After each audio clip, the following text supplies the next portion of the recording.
Sitaram Yechury communist party of India Marxist నేతగా ప్రసిద్ధి చెందారు. ఆయన 1952 ఆగస్టు 12న చెన్నైలో జన్మించారు. ఆయన తండ్రి ప్రముఖ భారత స్వాతంత్ర్య సమరయోధుడు సీతారాం ఏచూరి విద్యను హైదరాబాద్లో ప్రాథమిక పునాది వేసుకుని ఢిల్లీలో ఉన్న స్టీఫెన్స్ కాలేజీలో తన ఉన్నత విద్యను పూర్తి చేశారు. ఆ తర్వాత ఆయన జవహర్ లాల్ నెహ్రూ విశ్వవిద్యాలయంలో చేరారు. అక్కడే ఆయన విద్యార్థి నాయకుడిగా తన రాజకీయ ప్రస్థానాన్ని ప్రారంభించారు. 1974లో సుప్రసిద్ధ విద్యార్థి నాయకుడిగా ఎదిగిన ఏచూరి విద్యార్థి ఉద్యమాల్లో చురుకుగా పాల్గొన్నాడు.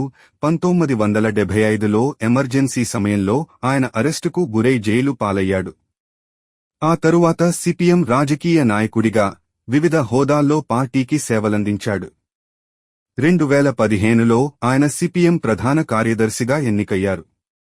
ఆయన మార్గదర్శకత్వంలో సిపిఎం భారత్లో అనేక కీలక రాజకీయ మార్పులకు సంబంధించి ముందంజలో ఉంది.